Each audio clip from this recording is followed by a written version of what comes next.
ये सिर्फ एक नगर की कहानी नहीं है, ये उस इंसान की गवाही है जिसे लोग समझ नहीं पाए। भगत सिंह नगर, वही मिट्टी जहां मेरा जन्म हुआ, वही गलियां जहां मैंने संघर्ष देखा, गरीबी देखी, तिरस्कार देखा। समय आया और मैं उस जन्मभूमि को छोड़कर चला गया। मुझे लगा अब मेरा उस जगह से कोई संबंध नहीं, लेकिन परमेश्वर की योजना कुछ और थी। रातों में बार बार मुझे वही स्थान दिखाई देता। एक बार नहीं, दो बार नहीं, 3 बार। मैं समझ नहीं पा रहा था क्यों परमेश्वर मुझे फिर उसी जगह बुला रहा है। लोग कहते थे ये सब कल्पना है, ये पागलपन है।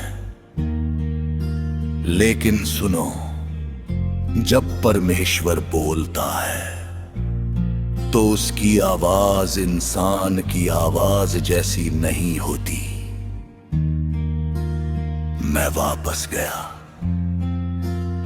और जब मैं वहां पहुंचा तब मैंने देखा लोग अंदर से टूटे हुए थे। उन्हें प्रार्थना चाहिए थी, उन्हें आशा चाहिए थी, उन्हें परमेश्वर की जरूरत थी। उसी स्थान पर लोग बदलने लगे, बपतिस्मा हुए, प्रार्थनाएं हुई और मुझे समझ आया परमेश्वर दर्शन सिर्फ दिखाने के लिए नहीं देता, वो भेजने के लिए देता है। सुनो, सभोपदेशक में लिखा है, और जिसके दरिद्र की बुद्धि तुच्छ समझी जाती है और उसके वचन कोई नहीं सुनता, तो भी बुद्धि पराक्रम से उत्तम है। मैंने इसे अपने जीवन में देखा। जब मैं धीरे बोलता था, लोग चिल्लाने वालों के पीछे जाते थे। जब मैं चेतावनी देता था, लोग हंसते थे। लेकिन सत्य कभी बदलता नहीं। एक छोड़ो नगर, थोड़े लोग और अंधकार चारों तरफ, लेकिन परमेश्वर कभी भीड़ नहीं देखता, वो दिल देखता है। कई बार मुझे मूर्ख कहा गया, कई बार मेरी गवाही को ठुकराया गया, लेकिन जिसने मुझे बुलाया उसने मुझे छोड़ा नहीं। सुनो, दुनिया हमेशा शोर को सुनती है, लेकिन परमेश्वर अक्सर धीमी आवाज में बोलता है। धीमे शब्दों में भी आग हो सकती है। गरीब इंसान में भी बुद्धि हो सकती है, और जिसे दुनिया छोटा समझती है उसे परमेश्वर बड़ा काम देने के लिए चुन सकता है। मैं आज भी ये नहीं कहता कि मैं महान हूं, मैं सिर्फ इतना कहता हूं, अगर परमेश्वर किसी टूटे हुए इंसान को उठाकर उसे अपने काम के लिए उपयोग कर सकता है, तो वो किसी को भी बदल सकता है।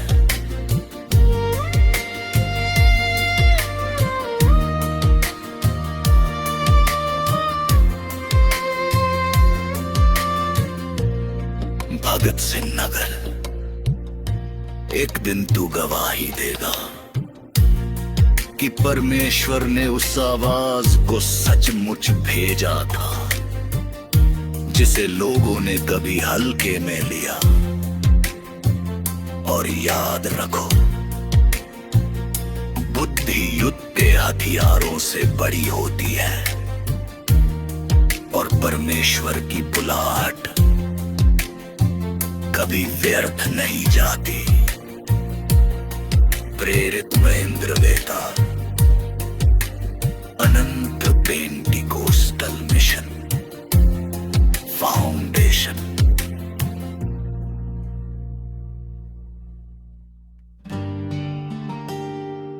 एक सुबह मैं यहां कोई गीत गाने नहीं आया, मैं सिर्फ अपने जीवन का सच बताने आया हूं। लोगों ने मुझे साधारण समझा, कुछ लोगों ने मेरी बातों पर हंसी उड़ाई, लेकिन जो मैंने देखा उसे मैं झूठला नहीं सकता। जब मैं लगभग 12 साल का था, तब मेरे जीवन में एक ऐसा अनुभव हुआ जिसने मेरी सोच बदल दी।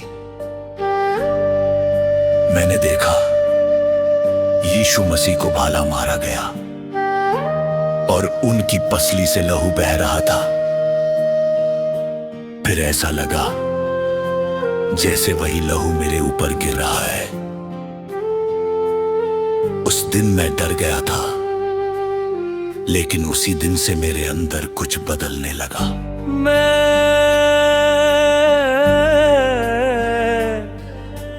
मैं अपनी जन्मभूमि छोड़ चुका था, लेकिन परमेश्वर ने मुझे बार बार वही स्थान दिखाया। मैं समझ नहीं पा रहा था क्यों मुझे वापस बुलाया जा रहा है, लेकिन जब मैं वहां गया तब मैंने देखा लोग प्रार्थना और सत्य के लिए प्यासे थे। सुनो, परमेश्वर जब बुलाता है तो सिर्फ दिखाता नहीं, भेजता भी है। मेरे जीवन का सबसे कठिन समय था। मैं गलत रास्तों में जाने लगा था और एक सुबह मैंने एक आवाज सुनी, हे हठीले मन, स्त्रियों के साथ घृणित काम करने वाले, स्वर्ग राज के वारिस न होंगे। उस आवाज ने मुझे अंदर तक हिला दिया। उस दिन मैंने समझा कि परमेश्वर सिर्फ प्रेम नहीं, पवित्रता भी चाहता है। मैंने पश्चाताप किया और लोगों के लिए प्रार्थना करना शुरू किया। लोग गर्त में तार नहीं, मैंने पृथ्वी पर अंधकार देखा। लोग डर में थे, रो रहे थे और परमेश्वर को पुकार रहे थे।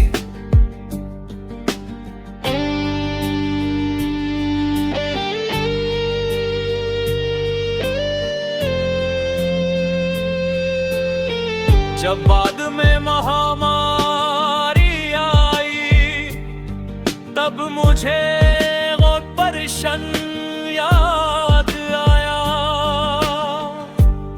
मैंने 40 दिन का उपवास भी किया। लोगों ने कहा, इससे क्या मिलेगा? लेकिन मैं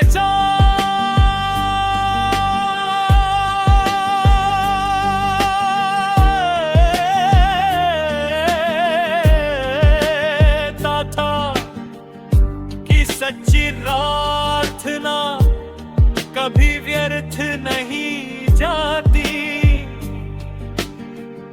मैं ये नहीं कहता कि मैं सिद्ध हूं, मैं सिर्फ इतना जानता हूं अगर परमेश्वर एक टूटे हुए इंसान को बदल सकता है तो वो किसी को भी बदल सकता है। यीशु मसीह आज भी जीवित है। उसका लहू आज भी शुद्ध करता है और परमेश्वर आज भी मनुष्य को बुलाता है। जिसे दुनिया ने ठुकराया उसे परमेश्वर ने चुना। प्रेरित महेंद्र वेताल, अनंत पेंटिकोस्टल मिशन फाउंडेशन।